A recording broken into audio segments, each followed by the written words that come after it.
No one joins. We're just waiting. People are starting to come in now, so we will wait a bit. But we've got a few in. Who've we got? Hi, Hels. I know Helen. Helen, Joel, and they're all coming in. Cool. We're just waiting for a few more people. But it's the Side Hustle to Success Sistr webinar. And we have a trio of just really cool women. Because Shak, Welch, she's going to start us off from Tide. And Alex falcon-huerta, I might not have said that right, but I think I have. He's going to basically comment on the practicalities of setting up your own. And then we've got an amazing story from Helen after, who basically took her side hustle to an amazing company called Amazing F, best-selling author and huge, great podcast. So we will flow through the three of them. But to start with, I think Shak's going to kick us off. So I will hand over to you to part your words of wisdom. Thank you very much. Yeah, thank you so much for the amazing introduction. Hi to all the panelists, and well done for all the participants here looking to potentially start your new business. So congratulations. I'm just going to share my screen. Okay. Fingers crossed you can see that on your end. Cool. So I'm going to take that as a yes. Okay, perfect. So I'm going to start off with, who are Tide, basically, and who am I? So I'm Shak. I work for Tide. Tide is a fintech that offers banking services for mainly small, medium-sized businesses. And how we differ is that we offer like an integrated banking service system as part of your bank account. So essentially what you can do is you can send your invoicing via the app, as well as your accountancy concerns as well, pay your suppliers through the app. And it's, again, as I said, all app-based, which is pretty amazing. So I work within the KYC space, also known as onboarding, where I have the pleasure of seeing hundreds of new businesses register on a daily basis in various different industries. As I said, Tide focuses on small, medium-sized businesses. So this could be anything from people who are trying to scale up their existing enterprises to anyone who essentially has an idea and wants to bring their idea to life, which is really fantastic. So that's essentially what Tide does. Do check us out on your app or your Google Play stores or online if you want to know a little bit more about Tide. Cool. So I wanted to talk to you a little bit about various different business structures available. You can register your business as a limited company or a sole trader. There's various other ones such as charities, trusts, limited liability partnerships, but I'm just going to focus on the two main ones for today. As a disclaimer, please do take the opportunity to do your own research and speak to any professionals on what business structure would work for you best. So a sole trader is essentially a self-employed person who's the sole owner of your business. It's the simplest structure available and the most common. And all you really need to do is register with HMRC so you can pay tax on your business. So the best example that I have is, say, I'd like to do hair and beauty on the side, maybe every so often, £50 here, £50 there, as a side hustle. And what I want to do is maybe ring fence those funds separate from my day-to-day personal expenditure and put them in a separate business account. So I might want to register myself as a sole trader in that respect. So the advantages of registering as a sole trader is that it's fairly easy, relatively quick to set up with minimal paperwork. And the only real requirement for you to do is to do a self-assessment tax return.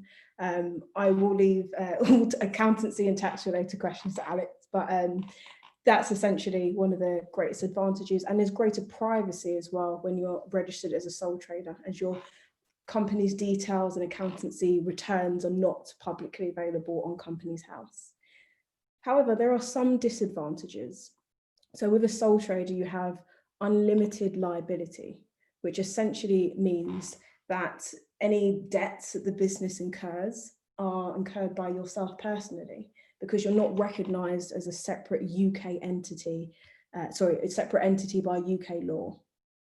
So that's something to bear in mind. And the tax rates on sole traders are sometimes not as kind as they can be for limited companies. But again, I reserve the tax related questions to Alex. So you can also register yourself as a limited company. So this type of business structure is in its right its own legal entity and separate from its owners, so separate from shareholders and directors. Although you can be a sole director and a sole shareholder of a limited company as well. So in the example that I gave above about myself being maybe interested in doing hair and beauty on the side here and there, for a limited company, I might want to establish myself as a brand. I might want a separate website and a completely separate identity from myself, as in Shak, the hair and beauty business, and I might want to establish myself as Shak's Boutique Limited, where I can employ people and do some more fun stuff as a limited registered company. Some of the advantages of being a registered company is, unlike a sole trader, you benefit from limited liability, which means that there's a legal distinction between myself and the business, which is really cool, which means the business assets are the business assets. And, you know, should I need to recover any debts for the business, they're not for, you can't pursue me personally, they're just for the business, if that makes sense. And broadly speaking, limited companies stand to be a little bit more tax efficient as well. Some of the disadvantages of registering a company under a limited company is the fact that it's quite transparent. So it can be a disadvantage, but also an advantage. So transparent in that your company details are available on a public domain called Companies House. So this includes your annual accountancy returns, which includes how much shares the company may have, as well as any addresses attached to the business. And I say addresses as an important point, because as we are living in a global pandemic at this time, a lot of new businesses are starting from home, which really is fantastic. We are changing the game.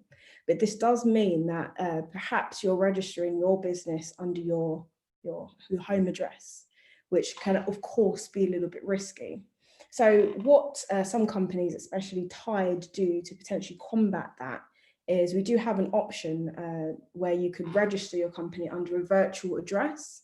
So this just provides a greater transparency for your business and helps people to see your business as a more competent business, I suppose, in respect of not having your registered home address available online, and it gives you greater privacy, if that makes sense at all. Tide also offers a company formation tool. So what company formations is basically Tide will pay the cost of registering your company. So it's generally £12, but we pay the cost of registering your company. In a few clicks of a button, within 1 or 2 days, you can get your certificate of incorporation, and then you're invited to continue the business account opening process with Tide should you want to. So just takes a little bit of the admin away from trying to start a registered business. So as I said as a disclaimer in the beginning, please do your research on what business structures you think would be better for your business. But the two main types, as I said, here are sole traders and limited companies. Cool. So let's talk a little bit about funding and kind of the calculating the cost of starting your business. So it can be a little bit tricky to understand how much you might need to get your business up and running for the first time. So some things that you might need to take into account is living costs, particularly if this is going to be your main or only source of income. Cost to get your first customer. So you want to think about how you're going to market your business, and realistically how much you need to spend in order to get your business off the ground. Cost of doing the business. So purchasing stock, for example, hiring staff, premises, admin costs. I know it can potentially sound daunting, but I do promise you that there is so many resources available online to help with how you can cut costs. Of course, sister organisation, companies like Tide, we're all here to help and support. So you're definitely not alone. But these are just some of the things that you should think about and start writing down in order to get a bigger picture, a good idea of what it could potentially cost to start your new business. Cool. I want to briefly move on to location. So as I said earlier, we are living in a pandemic and we are seeing more businesses, especially at Tide, register working from home, which again is fantastic. And I think we've even fast forwarded a little bit because I think the economy was moving this way anyway, but here we are in 2020, most of us working from home. So if working from home is an option, that could be a really cool cost-cutting option for you. But sometimes it's not feasible for businesses to be able to run from home, such as a butcher. That would be a little bit tricky, working from home as a butcher. But you do need to think about perhaps if you need a shop front, the location of the shop front. What's the best location for your customers? An office space. Do you need an office space? And if so, where's the best place for your office to be? Could you potentially think about shared office spaces like WeWork, for example? That could be an option for you. So you do need to also consider just working out what's the best way to save money with regards to premises and the location of your business as well. Licensing and permitting. Well, through the course of my time at Tide, I've learned a lot about various different businesses and licenses that you may or may not need. And it really hugely depends on the sector that your business sits in. So again, I do encourage you all to do some thorough research on your business industries and potentially what type of licenses you need. So for example, it's maybe common knowledge, but to me, I learned that you need a license to be a dog breeder, for example. So you couldn't just buy dogs and breed them left, right and centre. You do need a license to do that. And if your business is concerned with environmental waste, you also need a governmental license for that. So really just want to emphasise, please do thorough research on the various different rules and regulations in place with your business, because you may potentially need a license or a permit to carry out your business activities. This may take into account the fact that you might have to renew this license as well when you're thinking about your business costs. Permits and licensing can also include certain certifications or qualifications that you may want to have as your business to attract more customers as well. But again, do think about those renewal costs as well. Marketing. One of my favorite topics is marketing.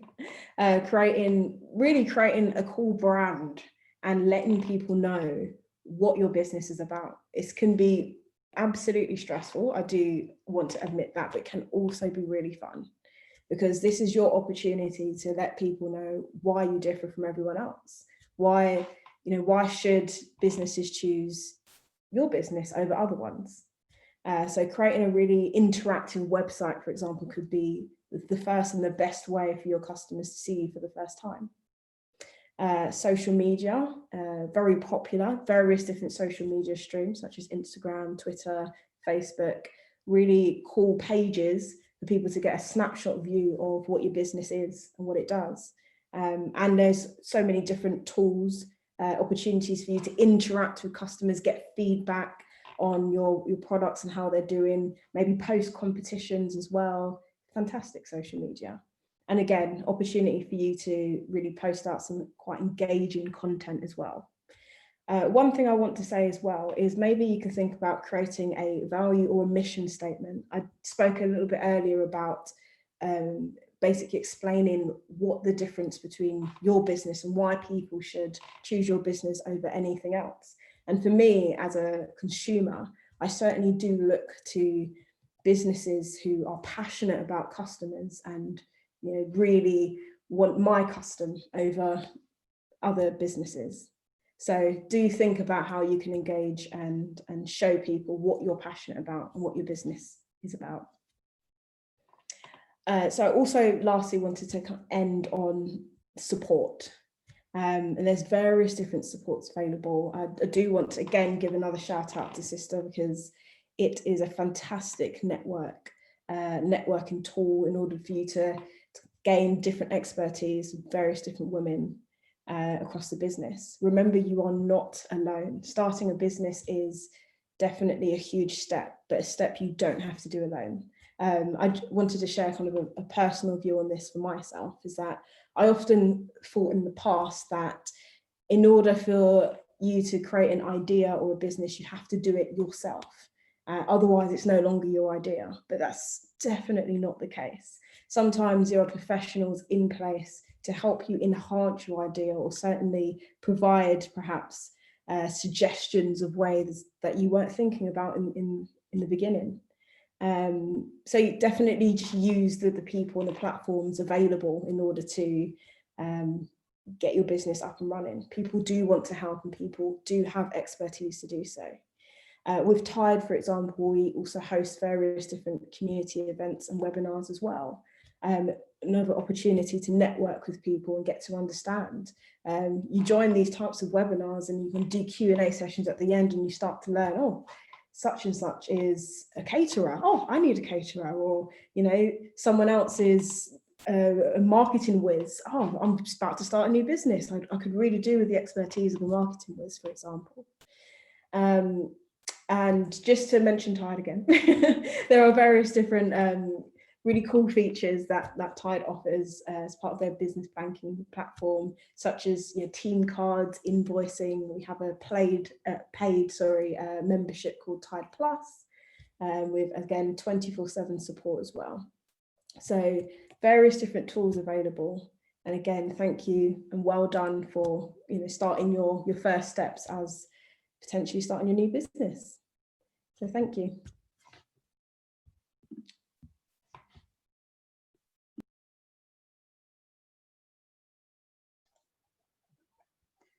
We can't hear you. Sorry, not enough coffees yet today. I've only had 2. Before we move on to Alex, has anyone got any questions they want to ask now?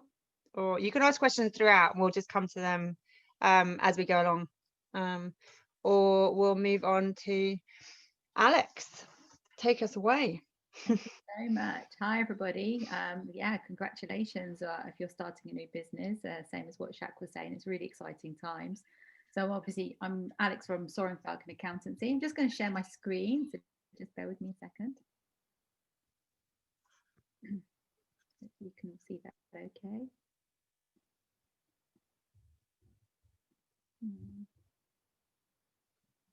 Cool. So yeah, I'm the director of Soaring Falcon Accountancy. I launched my business actually in 2015. So, you know, running into our 6th year. So I've been through the challenges of setting up a business. Prior to that, I was, you know, in a position of, you know, being employed, and, you know, quit my job and set up my business for probably all the similar reasons why everybody else is setting up one now. So what I wanted to do though is just thank you for your time today, because it's really important that you invest your time into learning about things and really understand what is actually happening in your situation, your current circumstances now, even more so during these like really challenging times. And so I'm really happy to be able to share my everything that I've been through as well. I've only got quite a limited time to talk about some of these areas, so I'm going to try and go through it as quickly as possible, but also to give you some information that you're hoping for and to take away from this session. So we're just going to go through some of the basics. I'm not going to cover some of the areas that Shak has mentioned, but just some of the basics of what you need to know when setting up a business. So I've got my contact details here. I tend to find that people want to contact me after or ask specific tax questions. So please do reach out to me. So my email address here is alex@soaring-falcon.co.uk. So if you've got anything in particular, just put in your subject title, Sistr, and then I'll know to come back to you ASAP. So what my recommendations when anybody starts a business is, initially you all have your vision and you all have a goal, and it's really, really exciting.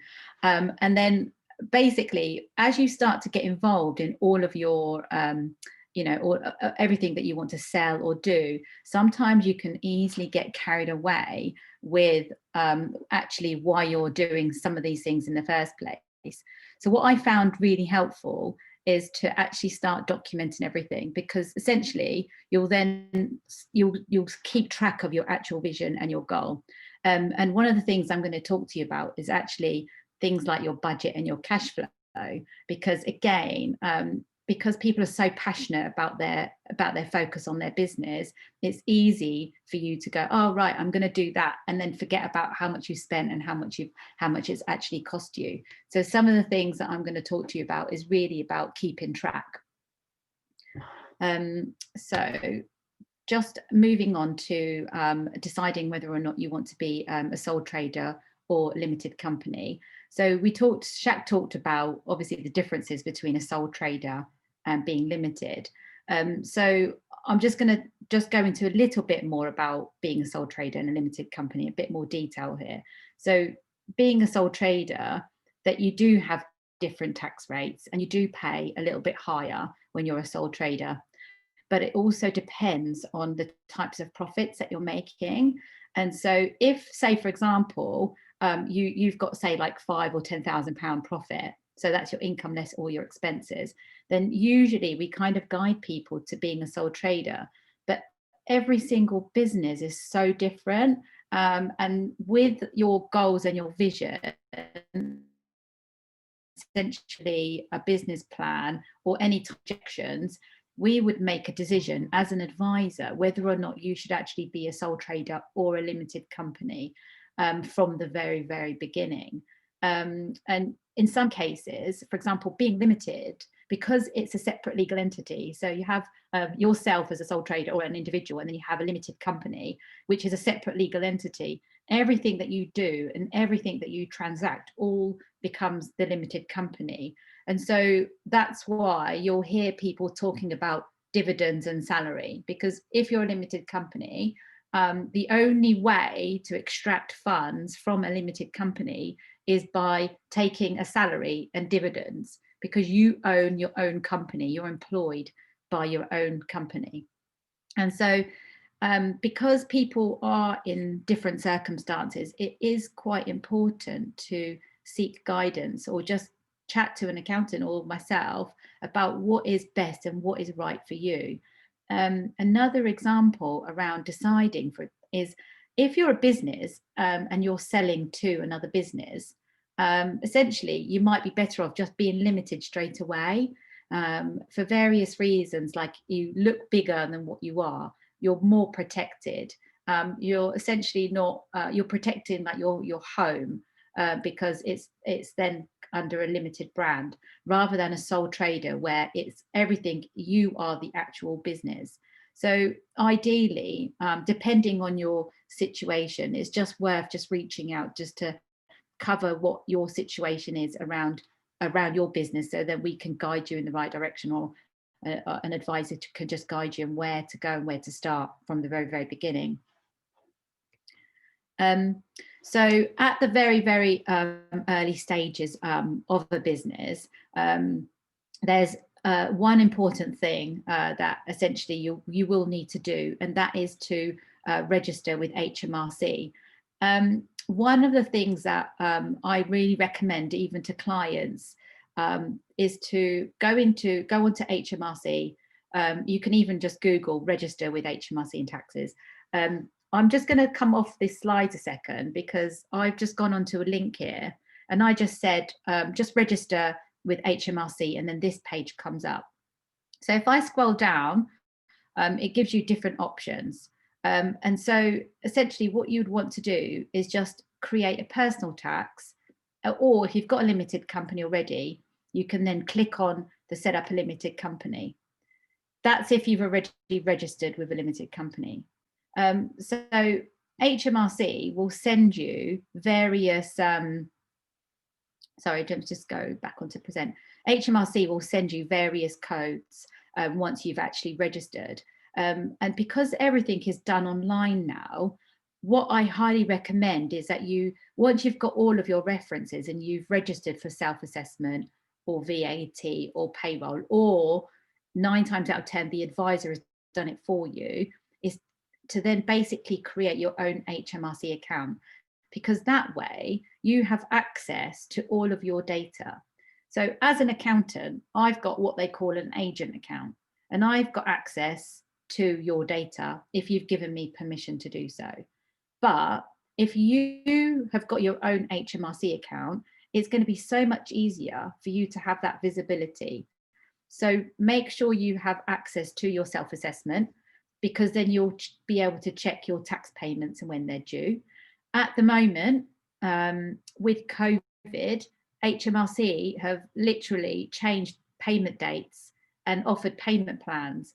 And so it's really important to keep track of when you've paid it, how much you've paid it, because of all of the different changes of deadlines at the moment. So just having access to your online account is quite important. Again, just making sure that you can access VAT and payroll. So I highly recommend that. Shak was mentioning Companies House, that's public record. And so if you are a limited company, everything is then seen within Companies House. So just be aware of that. If you do go to a limited company, then it is public data. So just make sure you can access your taxes online. And once you have a company, if you record your deadlines of when things are actually due. So I'm just going to come back off of this again. So I've just gone on to Companies House now, and I've just put in Soaring Falcon Limited. And as you can see at the bottom, it's got my registered office. So that's a virtual office because of COVID. Again, I don't want it. I want all my posts to come to me. So it comes through to me via email now. And then down below here, you've got the deadlines, my year-end accounts date. It tells me when my next set is due. And then you've got this like wonderful document here called a confirmation statement. It tells you when that's due and when it's due by. So if you've got your access to your HMRC account and you've got access to public record information, you can easily record your deadlines in this area and keep track of it. If you've got an advisor, they would normally keep track of this for you to save you the headache and probably send you reminders. But just where essentially you're starting off and you're just learning about it, just keep track of your own record, add it into your diary, add it in a few months before, so you don't feel stressed about a deadline. Just going back onto present. So different types of things to consider when you're starting a business. Some of the things that I actually wasn't aware of when I started, and it was things like data protection. I think somebody told me 3 months later, oh, have you registered? I'm like, no. It's like £30 or £40. So just double check to make sure you've got things like data protection. Insurance, again, obviously I had insurance from the beginning, but essentially what I needed to ensure is every time there's a change is to make sure that you call up the insurance company and update them just to make sure that you are covered. So for example, when my team were working from home, I just needed to make sure that the laptops were covered in their home premises rather than the office. Having COVID now, being a tech-focused firm, we're just making sure that we've done all our cybersecurity checks. So making sure we've got two-step authentication and all those things in place with all the tech that we use. So just making sure that if we have potential hackers, that we're protected. And just double checking industry legislation certificates. So for us as a Soaring Falcon, as a practice, I need to have my practicing certificate to be able to deliver year-end accounts. So within your industry, you'll need to cover those sorts of things. So in terms of technology for accounting, one of the things obviously we specialize in is technology. We have about 40 different applications that we use within our business and for clients. So when it comes to using technology, we use a product called Xero, so it's accounting software. So alternatives are QuickBooks, Sage, I can't actually think of the others right now. Then we partner with Tide, which links directly into Xero, and we also partner with Receipt Bank. So some of these products that I've got here, they basically all link and sync together. And essentially what they do is they help you keep track of your finances real time. So it connects to the bank, the data feeds through into the software. You'll then be able to keep track of your income and your expenses on a daily basis, literally. Receipt Bank captures receipts and it pushes that data into the accounting software with your documents physically attached within the software. And that's all HMRC compliant. These are just ways of making your life much, much easier, because essentially you're focused on growing your business. You're focused on making sure that you're delivering your ultimate customer service or delivering the goods that you want to deliver. The last thing you essentially think about are your cash flow and what profits you're making. So using these tools will really help you and really guide you to make sure that you're keeping track. So things that you'll will be relevant when starting a business. So profit and loss account, your income and your expenses, a balance sheet, which so many people talk about, but they still look at it and don't understand what it is. So I'm just going to talk to you a little bit about that on the next slide. So budgets, cash flow, tax estimates usually will provide those sorts of things. We'll give you like a tax estimate. But Xero accounting software does payroll and it's got VAT returns within it. So finding a software that contains all of this information in one place is really helpful. Otherwise, you end up having multiple tools. And then it's like, oh, I need to log into this to do this. I need to log into this to do this. And it can be really confusing. So just finding a software or a solution that does that for you and gives you your profit and loss, your balance sheet, cash flow, etc., will be really helpful for you. So the balance sheet, when people talk about the balance sheet, this is, it tells you a snapshot of your business. So as at, so for example, if you look at your bank account as at the 31st of October, it's going to give you a balance. On the 1st of November, it's going to be a completely different balance because you may have spent money and you may have received money. So when people talk about the balance sheet, it genuinely is as of that particular date. So just think about your bank statement. If you look back in history and you check a specific date, that is what that snapshot is of your bank account as of that day. So a balance sheet will tell you a picture of what your business looks like as of that day. One of the reasons why it's important to understand it is when you look at the very, very bottom of a balance sheet, it tells you what the money is left over, essentially, once everything has been paid, once everything has been spent. And if you've sold all of your assets, it tells you essentially what that value of that, not the value of the business is worth, but what is left in the business. So just having a basic understanding of the balance sheet will be just really helpful for you to understand it, rather than stare at it and think, what the hell is that? Just have a basic understanding. So again, it shows you what people owe you and what money has been paid out. So profit and loss is like an area where most people will dig into. So it's all of your income that you've earned, less all of your expenses. So income and expenditure is the same as a profit and loss. Profits and losses are same sort of terminology.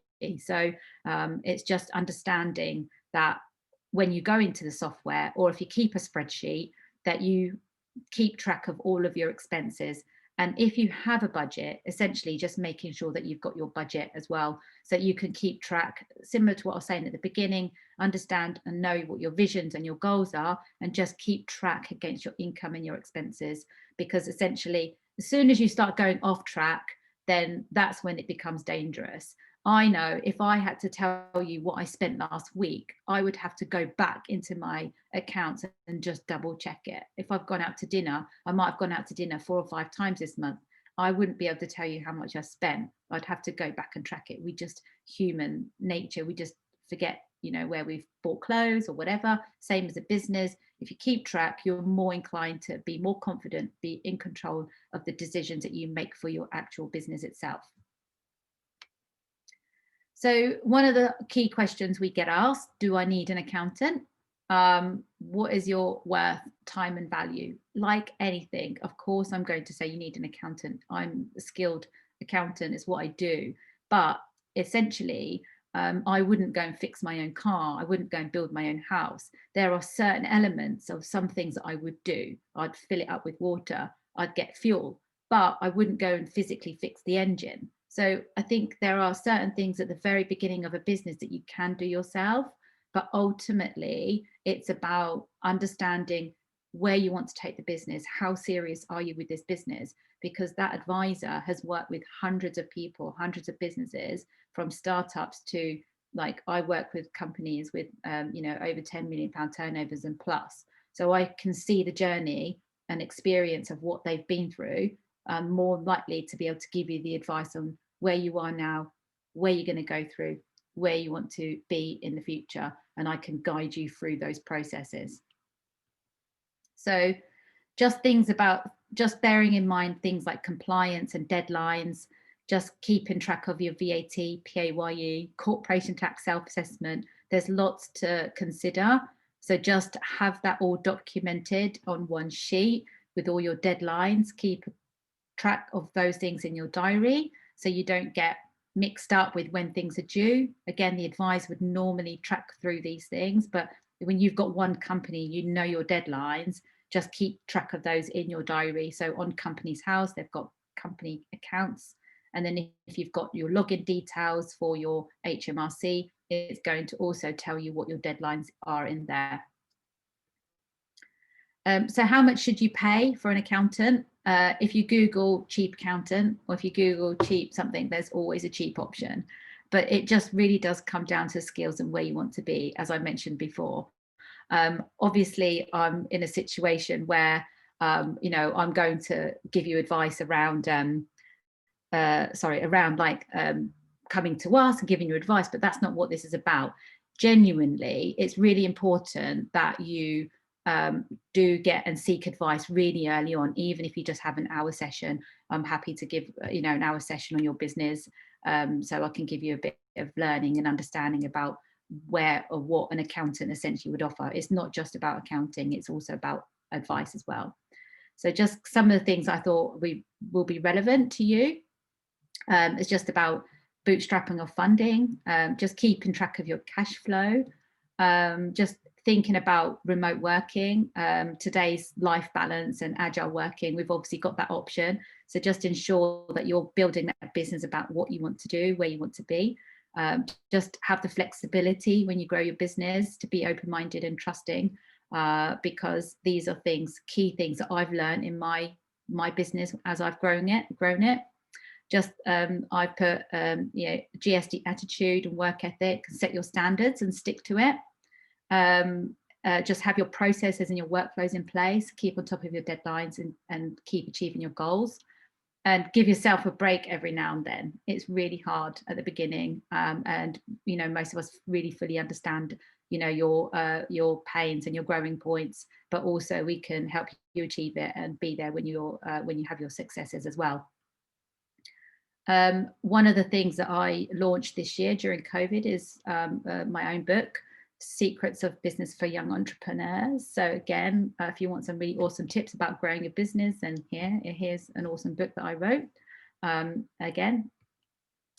Yeah, so that's it from me. So if you've got any questions, then I'm happy to answer them.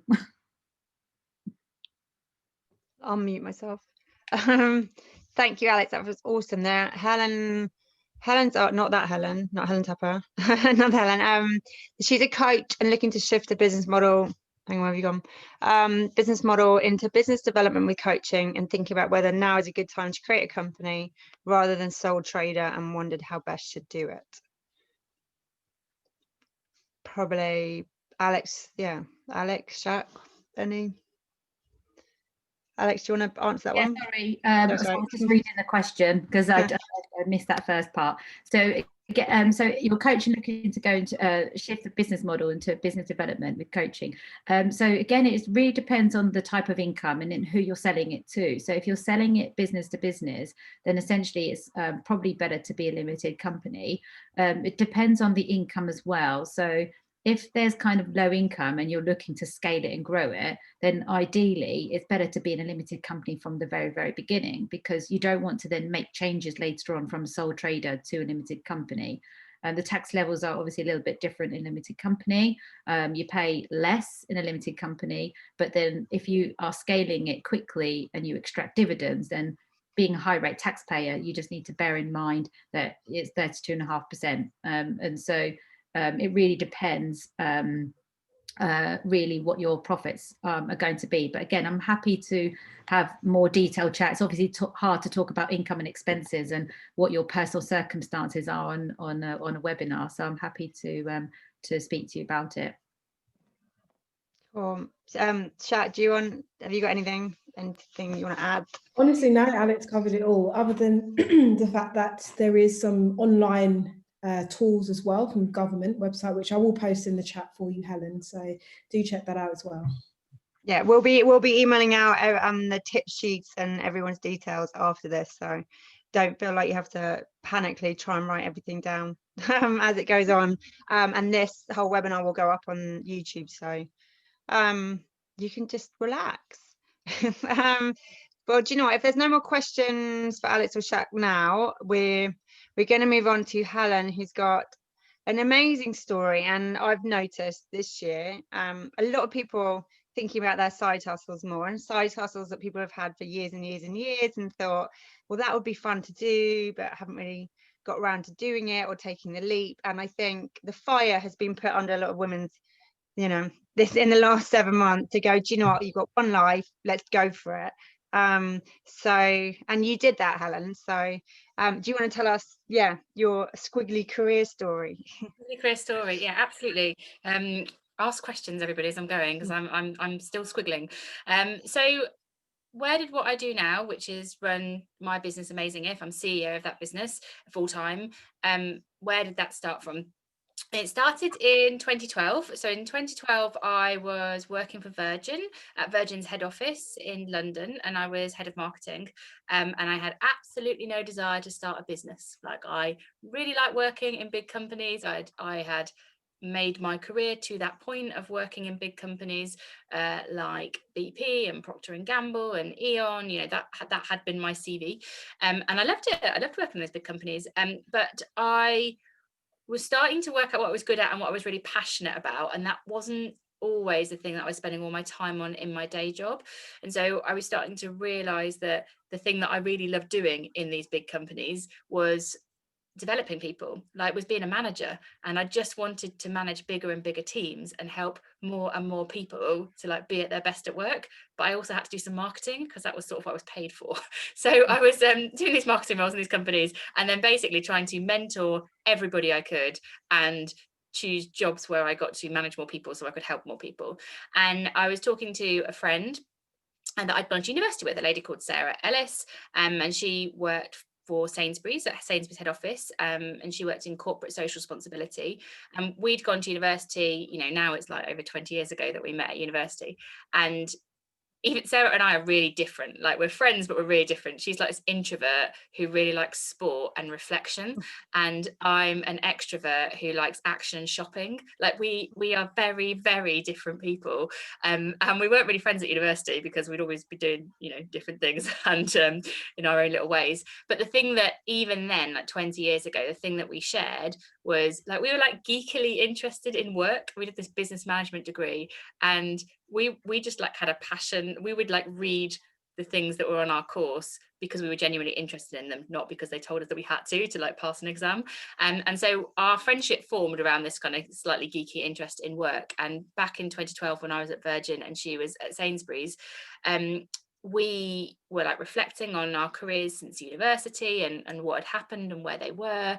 And Sarah and I are also pretty ambitious. So our roles had got sort of progressively more senior and our teams had got bigger, but we were both getting to the same conclusion that actually just getting more and more senior, which seemed to be like the job to be done in most companies, was just go get yourself a bigger job and get a more senior job title and have a more senior like level in the company and get paid more money, and all those sorts of things that were like traditional notions of a successful career were just becoming less and less appealing for us, because we realized that actually some of the most interesting things that we had done and some of the most interesting ways in which we had developed were like the sideways move, or the job that hadn't existed until we did it, or some of the things that we volunteered for. It was all of that stuff that like was giving us the energy and was helping us to discover what it was that we loved doing and what we were really good at.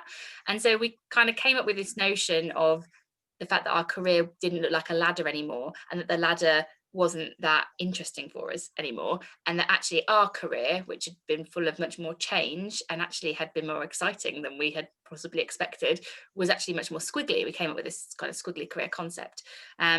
And then we talked to other people about it, and they were like, yeah, my career is really squiggly as well. But we were then like, and isn't squiggly amazing? Isn't squiggly like the best thing ever? Because you get to develop in different directions and it's so cool. And they were like, no, squiggly's really hard because my job keeps changing and I don't know what I'm going to do next, and I don't know what I'm good at, and I just feel like I see all these pictures on Instagram saying go do a job you love, and I don't know what that looks like. And so we realized that there was some kind of gap in this squiggly thing where people, it sort of reflected what they wanted from work. They wanted the diversity and the movement, and for some reason, some people, it sort of reflected their reality that work wasn't predictable and it wasn't linear. But a lot of people didn't know how to take ownership for it. So it was like, this is what I'm experiencing and this is what I want, but I don't know what to do. Like, I do not know how to succeed in this weird squiggly context. And so we were like, well, let's just help people. Like, we both like developing people and we can't do enough of it in our day job, so let's just help people. So we set up a side project or a side hustle, whatever you want to call it. And at the start, I remember we had a launch event, January 2013. We decided we'd help people develop the skills to succeed in a squiggly career. And we like put together all the tools and models that had helped us, and we designed some new ones, and we had a launch event. And I do not know what we were doing. I do not know. I think we got like 60 people into this room in London in a now defunct members club. And we launched this, I mean, I hesitate to call it a business. And I can't even remember if we'd like put it on Company's House and all that kind of stuff at that stage. We just launched this thing. But you know what? Once you start saying something, it suddenly becomes a reality. So I honestly think step one of our squiggly journey and of our side project was just start to make it something that is more than in your head. So we did it as a launch event with 60 people and then found that we were committed to doing something more with this thing. But there's a quote that I always sticks with me, and it's speak what you seek until you see what you said. And I think we started to do that. We just started to say, oh, we're doing this thing called Amazing If, because wouldn't it be amazing if more people loved their jobs? And we're launching these training courses. And so then we started to get a rhythm to the business. We thought we needed a website, like, because everyone has a website, but we had no money to build this website, because most of the time our companies paid for that kind of stuff in our marketing jobs. And so we won a competition. It was quite nice early days. There are actually quite a lot of grants and there's quite a lot of support if you go and look for it, particularly when you're just starting out. And so we got £1,500 from Shell Livewire. I mean, don't Google it, but if you do, there is some cringe-worthy video floating around the internet of our submission for Shell Livewire. And anyway, we got our £1,500 and we built our website. I mean, don't get me started on websites. Websites are painful. I think we're on like our third version at the moment. And but we started that one with £1,500. And that gave us, I don't know, I think at that stage, a bit of credibility, a bit of confidence. It kind of gave us like this page that said, what it was we were trying to do. It just made it that bit more real. And then we started to get a rhythm behind our side project. So like, what were we going to do? So we were going to run these evening sessions, and I'll be honest, these evening sessions were in London. We did them every fortnight. I was working 5 days a week at Virgin. This is pre-kids. I now have 2 of them. And we'd do our day job, and then we'd run to this venue in London, which was nowhere near either of our offices, which was just bad planning. And we'd get there and we'd have a quick, there's a Cafe Nero right by it. So we'd have a quick coffee and we'd be like, what are we doing tonight? Okay, yeah, right, we're talking about motivation or whatever. And then we deliver this session, and sometimes 30 people would come and sometimes 3 people would come. And each time that room cost us £250. And sometimes we would cover our costs and sometimes we would not cover our costs. But for us, because it was a side project, we didn't need to take any of the money out of the business. And so for the next 3 years, we didn't take any money out of that business. Every time somebody came on a program and they paid to come on a program, that money went back into our bank account, and we just sort of left it there, which is probably really bad business advice.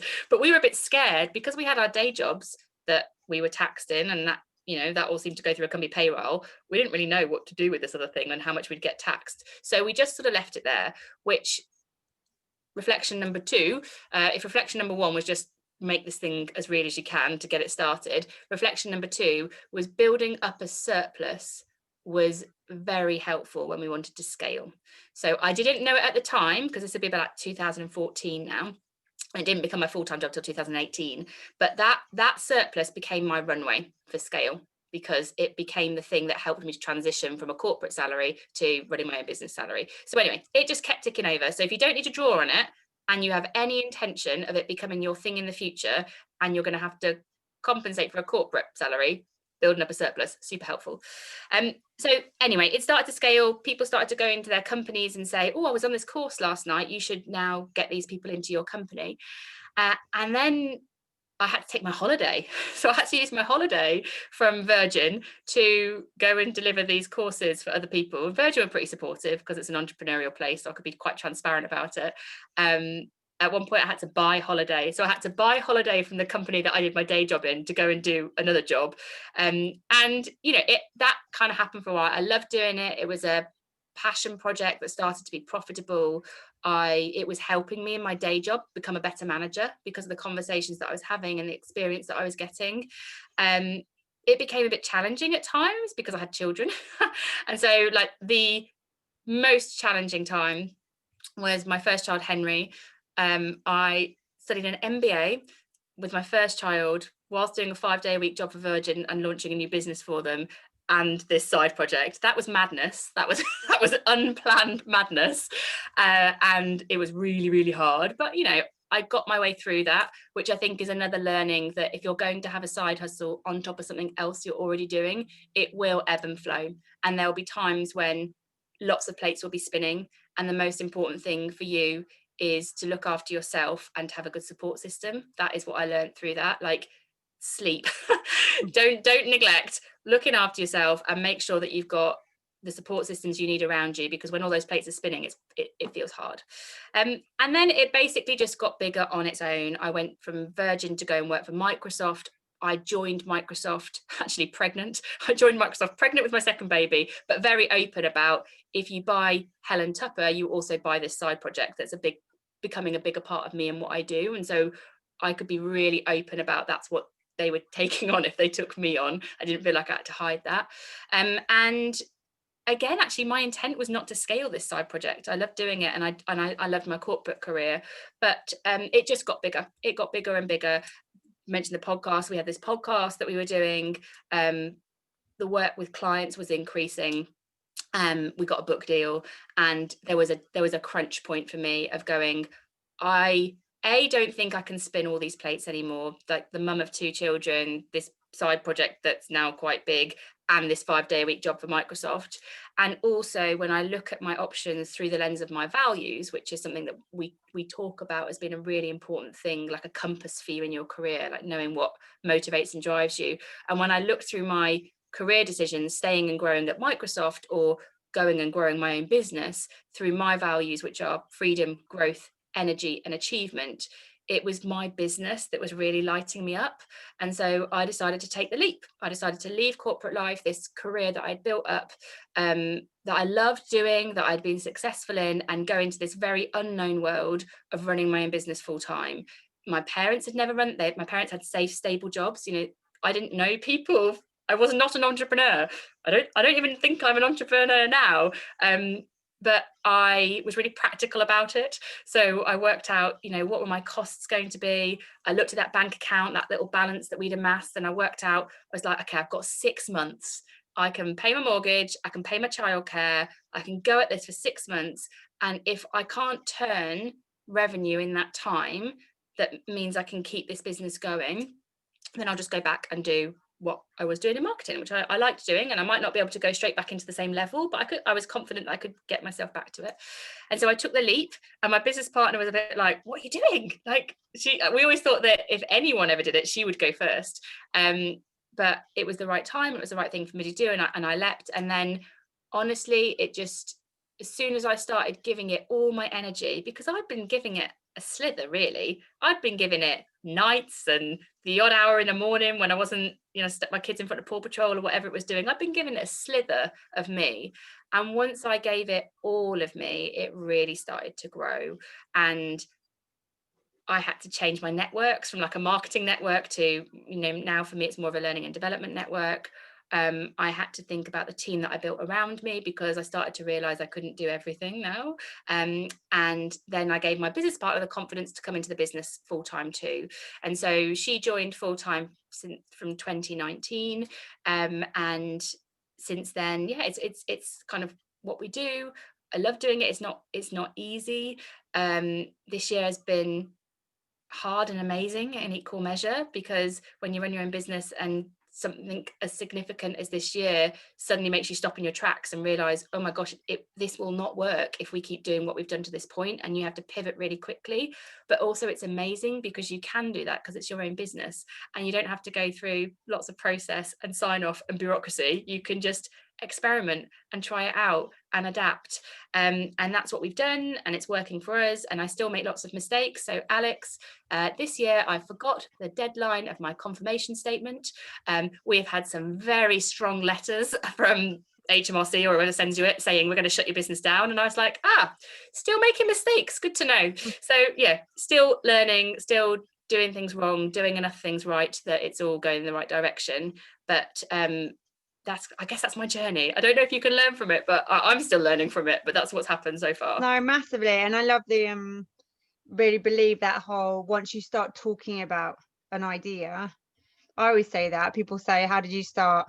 Where did the idea come from? And I'm normally over wine, and I say I'm going to do something, and then I wake up the next morning and go, well, I've said I'm going to do it, so I've got to go through with it now. It's ridiculous, but I'm going to go through with it. And years later, the joke's still going a lot of the time. So it is that, yeah, when you start talking, you know, people say put pictures on a fridge and you see it every day and you kind of manifest the idea, and some people think it's all wacky, but actually I genuinely think the more you talk about it as if you're doing it, this is what I'm doing, this is, you know, it but just people play it back to you. That's what I found. Like, I remember my manager at Microsoft, there were like 4 people I had to get on side for the change from corporate to kind of doing my own thing. I was just going through them all in my head then. There was my husband. Can you pay the bills? That was his question. And what on earth are you doing? There was my business partner, which was like, are you sure? Is it right now? What do I do? And there were those sorts of questions. There was myself, like, who are you if you're not attached to these big companies that you spent your whole career working for? Like that identity of that in this different sense. And then there was my manager at Microsoft who really wanted me to stay. And I was like, no, I think I'm going to do this. But the more people that I said, I think I'm going to do this, the more they actually told it back to me. Like, and then they started saying, you know, my husband would say, so, you know, by the end of the year when you're doing your own thing, and I'd be like, oh yes, I did say that. And my business partner would be like, and we have to make sure that we've got that money for you ready for January. And I'd be like, yes, we do. And then it gets a bit of momentum, and that's actually a bit terrifying, but a bit helpful as well. Yeah. And you said about having the right people around you. How important has that been? Like, how have you made sure you've got the right people? Because often the people you've had around you for years aren't necessarily the right people, because they're actually, I find, the ones closest to you when you start something often are the ones that go, are you sure you want to be doing that? And they're the negative, the drains, as I call them, rather than the radiators. And they're the ones, because often you, looking back, you realize that there's a slight resentment, and there's like, they know you for a certain setup and who you are, and they don't like change. A lot of people don't like change, so they will be the bubble bursters.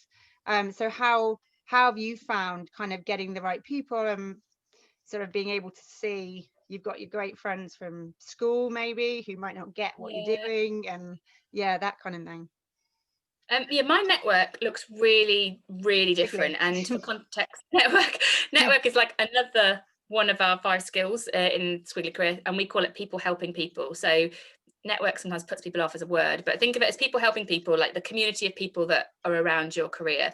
That community looks very different for me, partly because my community was built up of like 15 years in marketing. So I had loads of people that did marketing, because that's what helped me when I was doing my job at Microsoft. Sorry, this sun is like slowly coming at my face. I don't want to move. So I had to really change my community to help me, people helping people. And also because the people that I was helping was different. So I still had my old school friends. So I have my friend Kay, who has known me for a long time, and my friend Sarah, who I also met at university. So I met 2 Sarahs. One was the social person I went drinking with, and one was the person that I talked about careers with. So I was quite lucky to get these people. So they are still part of my support system, and they laugh at what I do and don't do, and believe that I could do even more, and that's amazing.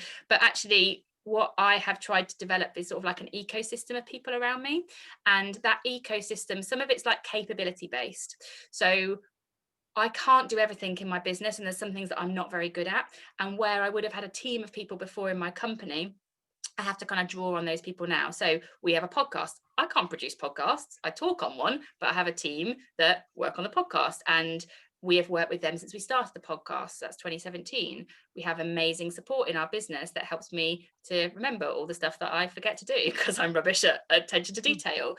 And we have, people that help us with some social media and design, because that's not one of my talents. So there is almost like a capability that we have surrounded ourselves with, because we can't grow by doing everything ourselves. And you have to, I think, get really clear on how much can I do myself for how long, because we did a lot of that ourselves badly for quite a long time because we have no money to pay anybody to do it for us.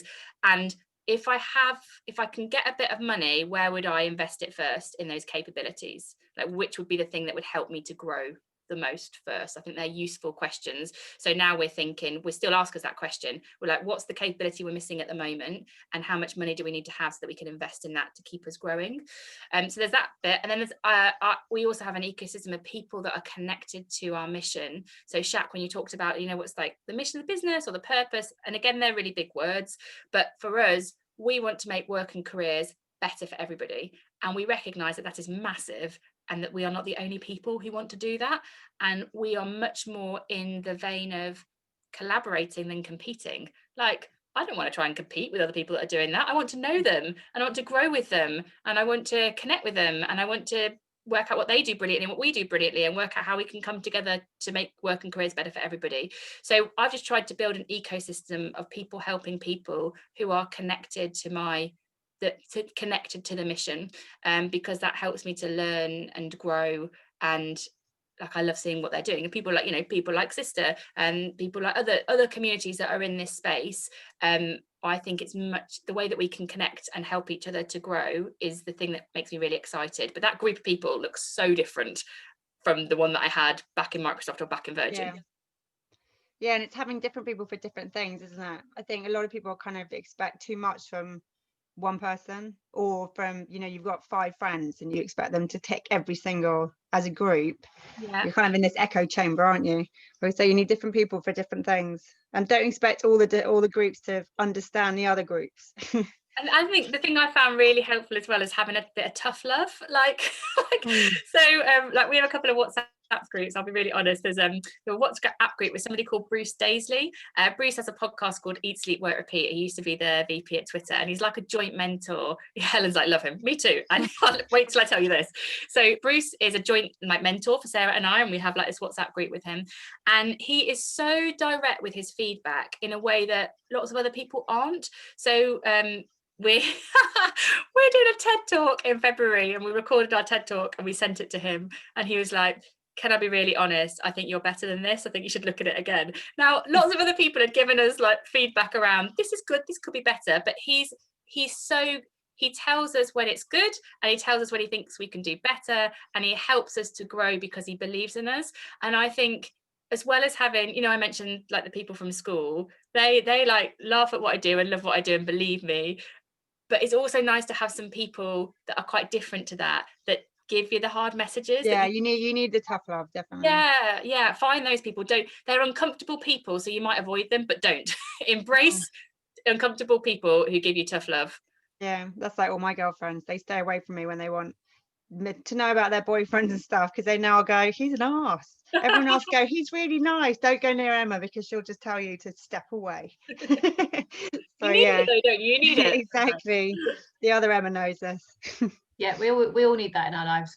A bit of sale sometimes. Cool. Does anyone have any questions for Helen at all? What your go-to, your daily sort of, the things that kind of keep you sane, that you've sort of realized as you go along in the whole squiggle with every day different? Do you have things, in fact, for all of you, your kind of go-to things that kind of keep you sane that you wouldn't do without? Interesting question. Things that you say. I think particularly over the last 9 months, like trying to create some kind of boundaries has been important to me, and I'm a bit rubbish at them because I really love what I do.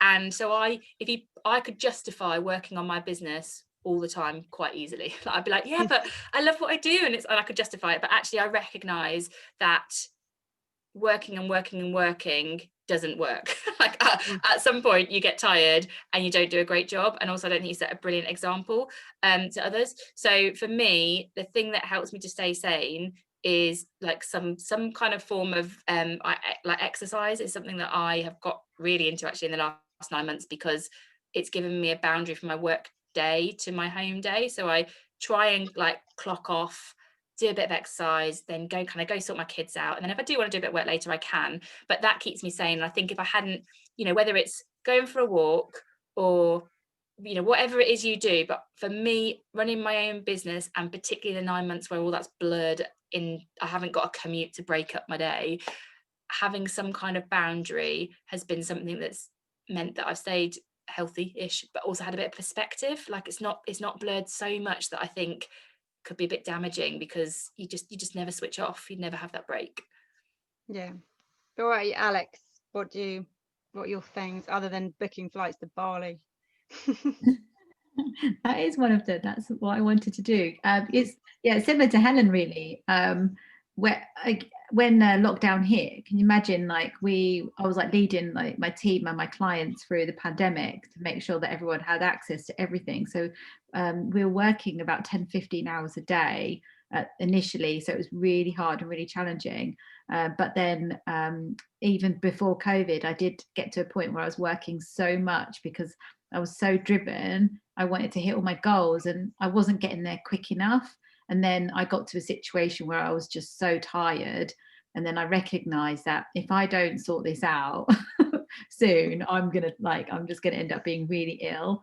And so I decided to book things in my diary, like what Helen was saying about exercise and, you know, doing like online spin classes. I bought a spin bike and, you know, just like doing like fun spin classes like online, and I just set up a little mini gym in my kitchen because I've got the room for it. And just made sure I got out of the house, go for walks.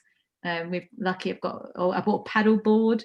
I just did all the gear.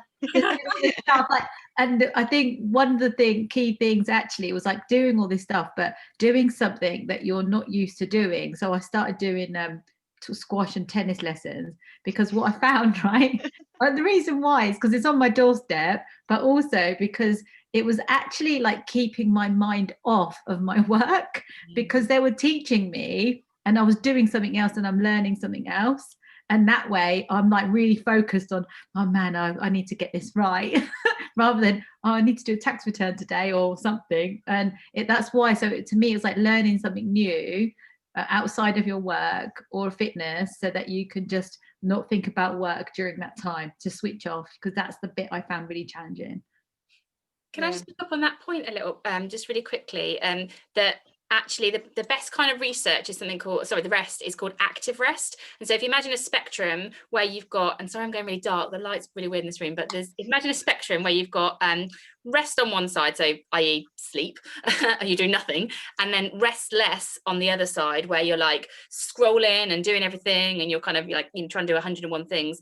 The highest quality rest that we can give ourselves is in the middle, and it's called active rest, and it's an intentional act of that can almost like consume your brain a little bit. And for some people that's doing a crossword, it can be painting, it could be a tennis lesson, it could be squash, but it is not multitasking, and it's something that can consume your mind in a way that it takes you away from the other things in your day-to-day, cooking, you know, whatever it is. I said this to somebody and they were like, oh, I go for a run whilst I do calls for work, is that active rest? I was like, no, I was not, just run. Like, don't do anything. But it sounds to me, Alex, that that's what you're doing. You've got those different activities are like active rest, they're solo focused things that can consume you. Yeah, I definitely needed it, because otherwise it's, even if I tried to go for a run, I was thinking about work. I was like, this isn't working. Yeah, my dog walks were becoming like an hour along the river, which is really lovely, like this.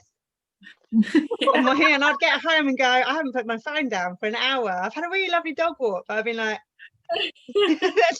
mentally it's no good whatsoever. Shak, what about you? What have you found, especially this year? For me, it's really tapping into the network, as Helen said before, the people around you to help and encourage you, really. Sometimes you get into your head about, you know, something's not going so well, maybe you had a not so productive day and you kind of feel rubbish. But actually, just taking a moment to sit back and remember that there is so many other people who have done this before, who are, you know, working through new businesses. Just call them, speak to them, find out how they got through, collaborate. And I find that so helpful, because it really does help unlock kind of my own barriers, my internal barriers. So that's kind of what I do. Right. And Yeah. Emma who had a baby in the middle of it all. I was just trying to think. I don't think I've got one yet. I haven't worked it out. So whenever I get like 5 minutes to myself, I've then got to go on baby duty. So I think, like Shak said, people, like having a Zoom call, even though they're quite draining, but having a chat with someone that's completely out of all of the things, and you just sort of get back to how you were. You're like, I remember this. I remember how brilliant this is, but I haven't done it enough. So I'm not taking my own medicine. But when I do that, I feel a lot better. So yeah, other people. Cool. Does anyone have any questions for these guys before we finish up? If you suddenly think of anything, then feel free just to email them over later and we'll pass them on, or get in touch with these three heroes. And if there's any type of person that you would like to talk to, then I'm fairly sure they'll be in the Sistr community somewhere, because we've got thousands of members across all industries and areas, so who are all very happy to speak to people. A lot are bored at home needing people, so don't be afraid, just to ask us and we will link you up with whoever. But I will leave you all to it. But thank you very much, you guys. Thank you. Thank you. Bye. Bye. Bye. Bye.